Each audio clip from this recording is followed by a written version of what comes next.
Good afternoon, everyone. It's a pleasure to be here with you today to talk about ESG. In the next 25 minutes, we are going to share some facts, but also some principles based on what we, at Ipsos, have learned from our extensive work on the ESG topic across the globe. We are also honored to welcome Sergio Benavent from Logitech, who will talk about how his collaboration with Ipsos has enriched and solidified their positioning on women in tech. Let's start, as the time to act is now. First of all, there is no stupid question. Let me rapidly explain what ESG stands for. ESG is a new CSR, and it's about environment, social, and governance. Environment, how a business affects the environment. Social, how a business treats its employees, customers, and communities. And governance, how a business is run. Also, ESG is even more than that, as ESG is about everything, everywhere, all at once. We all have a role to play, whatever our position and field of expertise. No one can say he or she is not concerned. No one can say he or she has solved everything. A business is unsustainable unless it is sustainable. And ESG is creating value for all. Now, ESG or sustainability? Sustainability is actually a very common way to talk about ESG. But what does this word, sustainability, mean to people? Sustainability is a complex, nebulous, ever-changing term. We have CSR for corporate social responsibility. We have sustainable development goals. We have people, planet, profit, and obviously ESG, environment, social, and governance. You can also think about your own business, talk about sustainability. How do you talk about sustainability?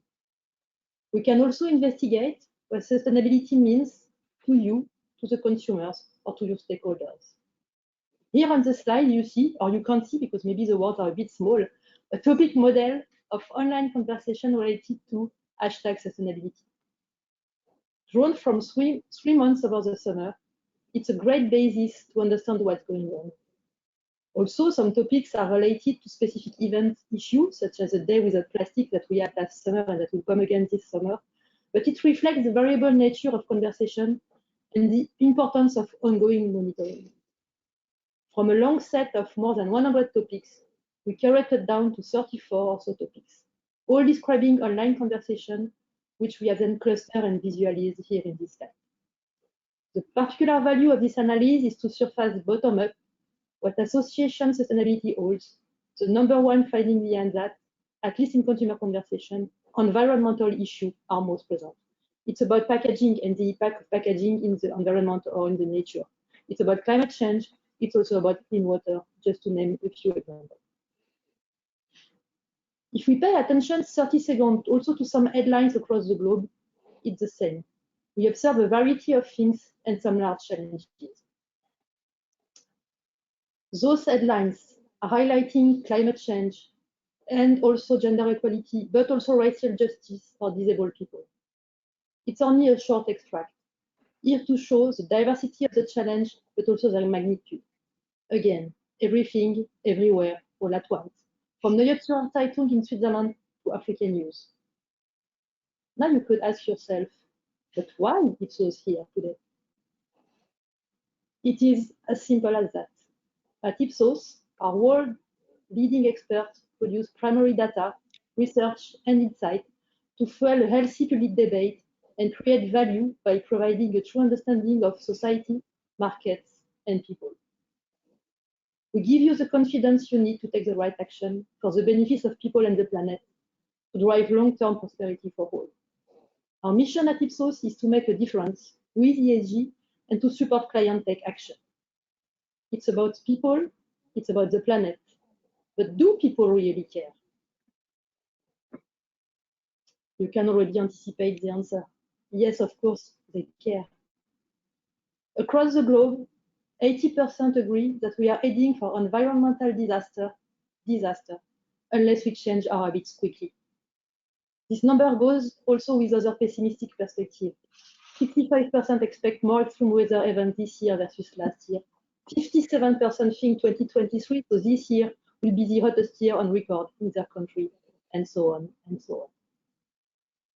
One of the challenges we face in mobilizing action around climate change is that it's never people's #1 priority.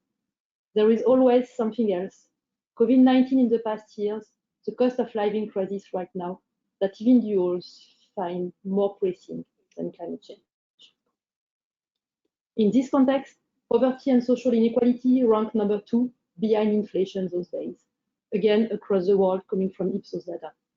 Climate change is in the top 7 of world worries. So what do we do? Who should do something? When it comes to rules responsibility, it is to act. There is an acknowledgement that it is a shared responsibility between government, business, and citizens. 59% agree that business need to act to fight climate change. Brands can help consumers meet their individual needs around climate change. Many people want something that lasts with less packaging, but consumers are not always able to make trade-offs. We can't expect them to shoulder the burden of sustainability, especially with rising inflation. Can you create better quality products that won't soon end up in a landfill at a price that people are happy to pay? In a world where the future is uncertain, how could your business work to effect change? Sustainability is a new commercial imperative, never more relevant than today. It's not a trend. It's here to stay under the pressure of regulators, consumers, investors, employees, public, and competition. In this time, 90% of companies are developing ESG strategy. It's a must. Ipsos as well is committed to ESG. Thanks to our significant work and discussion with our clients on this topic, we could share some learnings today and a few principles to support you in your ESG strategy. Actually, we define 4 principles. The first one is about avoiding silos. Then it's about the say-do versus believe-true gap. Thirdly, we should think co-benefit. And ultimately, targeting right is also one of our principles. Avoiding silos, what does that mean? We already said that ESG is everything, everywhere, all at once. This is also what people perceive. When questioned about the priorities companies should have between E, S, and G, you see in this chart that it's pretty well distributed. 28% said that G is the most important one, 29% mentioned E as the most important, 42% talked about S, for society. It's also moving from one semester to the other. This you don't see on the slide, but trust me, it's moving from semester to semester. So priorities change all the time. You can't hang your hat on just one, at the risk of being inconsistent and blamed for this. It can even be labeled greenwashing. Moving to the next basic, the say-do gap or the knowledge gap. We are all aware of the say-do gap. Among others, despite more than 80% of business leaders agreeing that multinational companies have an important role to play in protecting the environment, only 12% mention it's a problem right now. Whilst leaders are aware of the issue, their attention has been diverted by many other concerns, such as inflation or energy costs. This is the say-do gap. Talking about ESG, the say-do gap is a bit reductionist. It doesn't represent the complexity of the issue. The knowledge gap is much bigger, also potentially less visible. This gap refers to the discrepancy between what people believe to be true and what is actually true. To illustrate this knowledge gap, let's take the example of impact of several actions on reducing gas emissions. According to citizens, the top 3 actions to reduce emissions are: first, switching to renewable electricity, then it's about recycling, and thirdly, reducing packaging. The word car-free is less seen as a potential solution, but the reality is pretty different.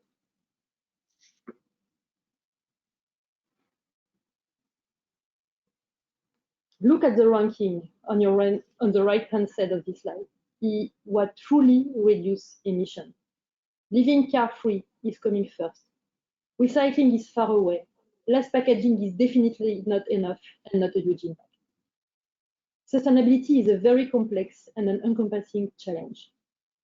Citizens can't grasp everything. They need to learn, they need to understand, they need some kind of education. Let's now have a look at what Oatly is doing in this field. Oatly is a company that provides alternative dairy products made from oats. In their desire to be transparent, they clearly label the product with the CO2 emissions that are attributable to the production of that product. This is a positive example of clear labeling to help consumers make more informed choice, an approach where there is so much confusion and complexity in eco-labeling. Their new campaign, you see on this slide, is now challenging one of their competitors to admit its own climate footprint. So they are putting pressure on competition to do the same as they do. They are promoting, in a playful way, environmental transparency. Thus, they help consumers to make more sustainable and informed choice. Also, again, putting some pressure to competition to change the game. Moving to the next guideline. Is cleaning sustainability enough? Does that do it all, really? I'm sure you guess the answer. Sustainability is a co-benefit. To measure this, we designed a shelf test in the US, using our SimStore platform to create this commercial environment. We asked people to shop dishwash liquid soaps with all usual brands, plus our own made-up brand, Sustain. Some people saw this with a sustainability claim on pack, made from recycled oceanic plastic, some without. And we tested both at a price parity and the one with the claim at a price premium. What we found was pretty interesting. At a premium price, people were not more likely to choose a sustainable option. The price premium actually had whipped out the additional positive disposition to buy. Okay, it's only one brand, in one category, in one market. But I still believe it reflects a much broader reality. Sustainability should be a co-benefit, not the unique benefit. By analyzing all innovation projects we have conducted, we know that sustainability-focused innovation can generate a positive consumer response. But what do we mean by sustainability-focused innovation? What is it? It's about concepts with relevant keywords in their name. Innovation built around the issue. In terms of keywords, it could be plastic, recyclable, biodegradable, it could be around waste, pet, plant-based, etc. It's not just about adding a couple of words to the concept.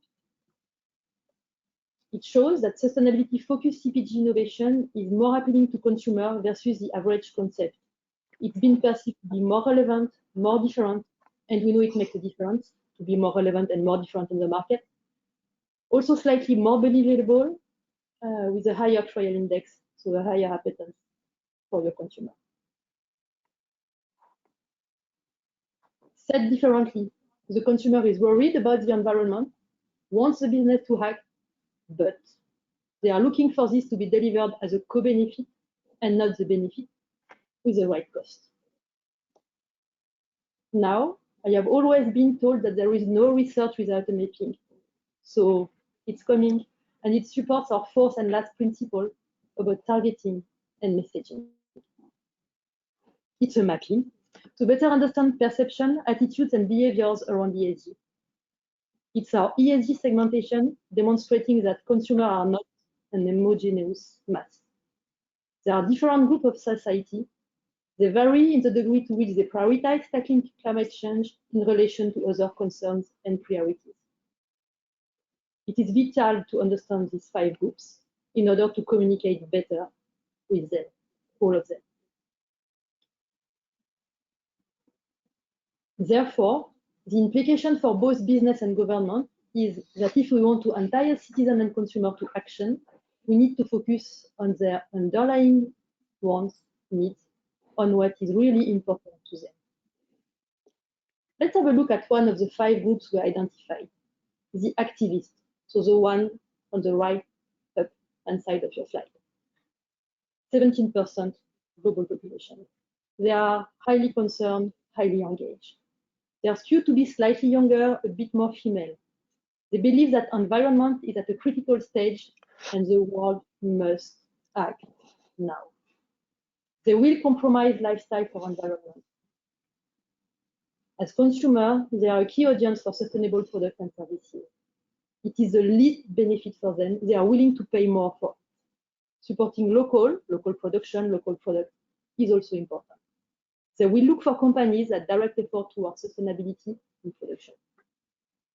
We should keep in mind these many voices and viewpoints when we talk to consumers and to these different groups of consumers. If we take a step back, talking about sustainability does not guarantee a sales slip. It's not enough to say that it is sustainable. We also know that thanks to the meta-analysis of Ipsos database across 15 countries, we did on advertising. The creative effect index is flat, so 101 for sustainability ad, 100 for all ads.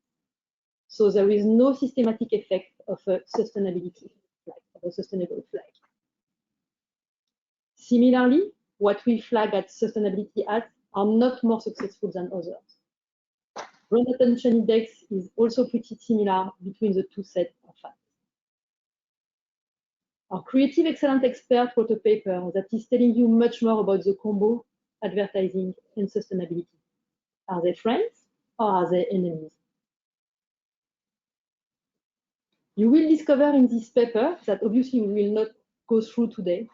We'll discover that again, it's all about balance, blend, and credibility. Okay, so now you are thinking, so what do I do? How should I talk to my customers? A perfect illustration is coming from Volvo, an automotive brand. This brand, Volvo, defines safety in its sector. They have leveraged this positioning to make the link between safety of the environment and safety of us as humans on this planet. They show in the ad that you will not see today that the ultimate safety test is protecting the environment for generations to come, moving 100% green energy. Here you see a nice 132 as a creative effect index. So yes, this advertising works very well and creates the right impact for the customers. Now, I should admit a confession and also ask a question. Very often, when we initiate ESG conversation with our clients, the question comes of where to start, how to approach this vast topic of sustainability. I like to refer to the 4 key principles that we have just covered, as it gives a few broader outlines and avoid also a couple of pitfalls. We could have used this framework, the one you see on your slide, that we call our FAITH framework. It's here to structure the needs, to help you navigate in the ESG world. We can discuss about evaluate, as we know that what gets measured gets done. It's about monitoring your effort and track them thanks to things such as the ESG index. We could also talk, as we just mentioned Volvo and their successful campaign.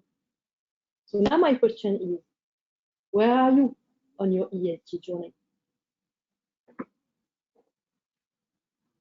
While you are thinking about where you stand, I am pleased to invite Sergio Benavent from Logitech to talk about the work managed on gender equality and woman who master to influence positive change in his industry. Sergio, the floor is yours. Yes. So thank you. So thank you for having me today. I hope you can see pretty well my screen. I'm going to start with just a few pieces of information which I need to give. Why at Logitech we decided to look at ESG, and what I will be touching more specifically is more linked to the S and G, so the social and governance. And for this, I need to give 2 pieces of context. First, misogyny. So misogyny, you might know what misogyny means, but in case you are not completely familiar with this word, I've highlighted just a few things: prejudice against women or girls, social exclusion. To reassure you, we didn't have misogyny at Logitech, but what we had is something that we call misogyny. So misogyny, what does that mean, misogyny? So misogyny happens in this type of situation where you see that when you look at people using computer, being a desktop or laptop, you see that the incidence of men or women using those devices is basically the same. Slight differences, but basically the same. But when we found misogyny, computer misogyny, at Logitech, is that when we started to look at the user base, so the people buying our mice, where we saw that the skew towards male was an 80 to 20 when we compare men to men and men to women. And this is something that we saw almost across the board. I'm just drawing attention to these two examples because these were probably the most extreme ones. But yes, you can start to think that misogyny for us also meant growth opportunities for a company like Logitech. So I think that's the first piece of context to have in mind. Now, the second piece of context, this is more a question for you, where, I mean, you're welcome to write it into the chat. But let's say there are two questions in the chat. In 1995, what was the percentage of women among computer scientists in the US? So either you think it for yourself or you write it into the chat. I just give 5 seconds. Don't make it overcomplicated. And I mean, the right answer is this one. It's 37%. So I don't know if it is in line with what you had in mind, but 37% in the US in 1995. Now, the second question is this one. It is the same, but a different period. When we look at 2022, what was the percentage of women among computer scientists in the US? And again, I give you 5 seconds just to reflect on it. And the answer is 22%. So the situation got worse. So I don't know if it is in line with what you thought was the situation or not at all, but the situation got worse.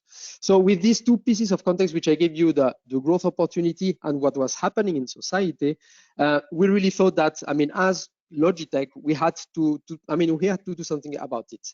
So this is where we partnered with Ipsos. We partnered with Ipsos to really better understand what are the challenges that these women into computer science are facing when they are studying and where they are becoming established professionals.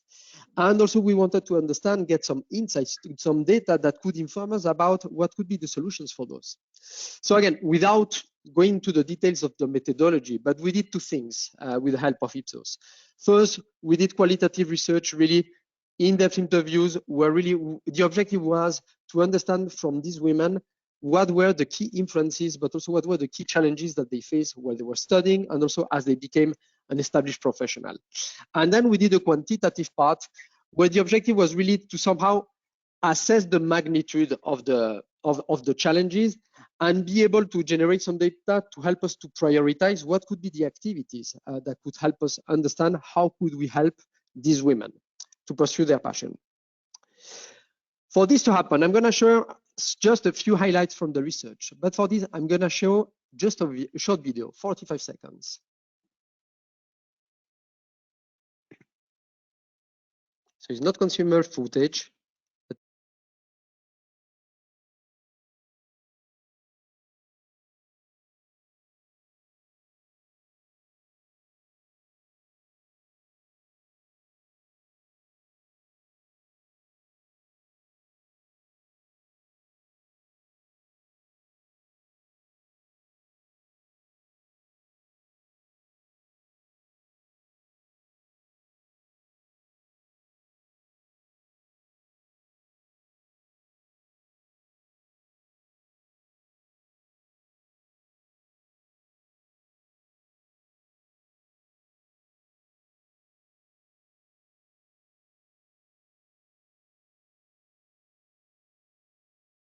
So going back to the original deck, it's a movie, but I think really what we found, I think this is the essence. I mean, one of the key conclusions of that research is that female developers are superheroes, driven by genuine passion for that field.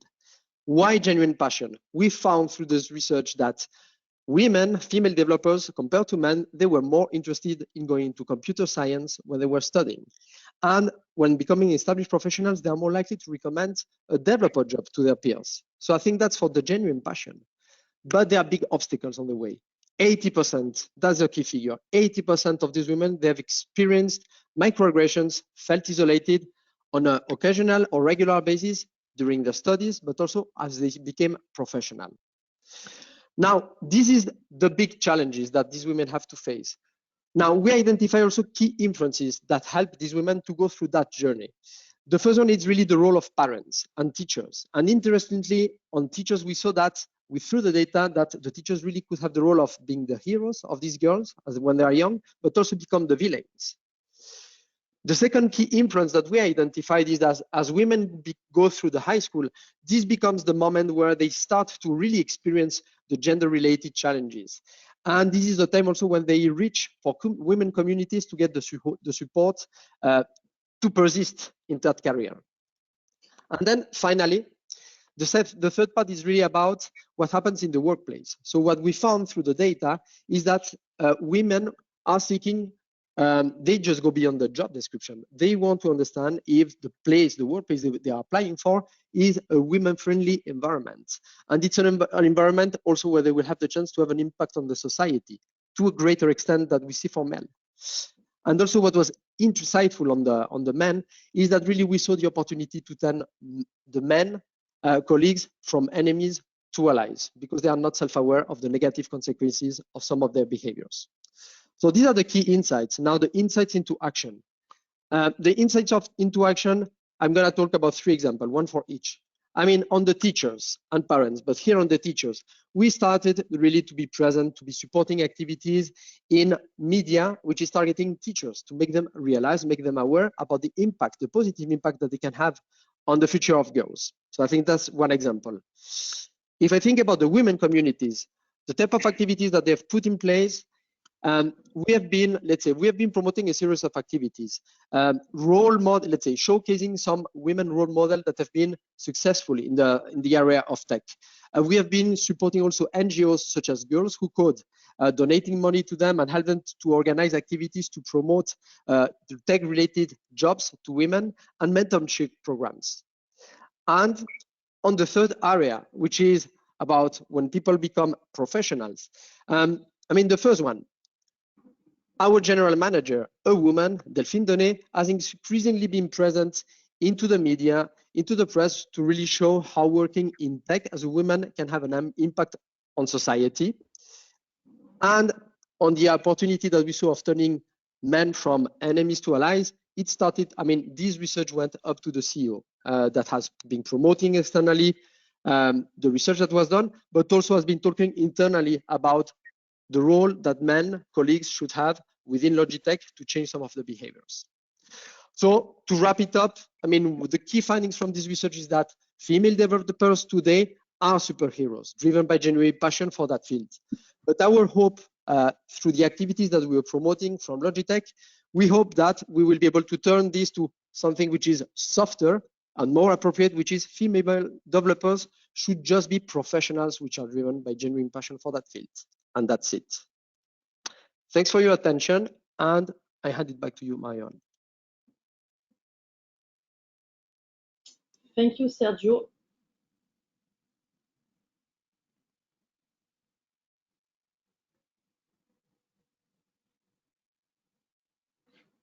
Moving back, sorry, to the presentation. Oops, thank you, Sergio. Sorry. So again, I invite you all to think about this framework and to question your business or stakeholders. As you've seen, there is ACT. ACT to create new offering, to challenge the status quo, to invent new packaging. ACT, okay, but when should you act? It's now the time to act, now, like as of today. If you have been following our previous series of webinars on inflation, you are well aware that inflation is also reshuffling the cards when it comes to consumption and use of goods. Consumers are developing new strategies. Some are more sustainable than others. Just a quick example here. In terms of new strategy, in terms of inflation, we observe some compromise, such as eating less red meat and potentially a more eco-friendly behavior.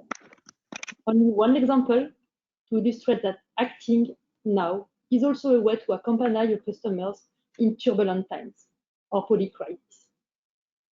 Here we are, coming to an end. An end? Definitely not. Whatever your chosen approach, it is the ESG imperative. So let's start, or should I say, let's continue your ESG journey. Thank you. Thank you for your attention. Thank you for your action, and see you soon.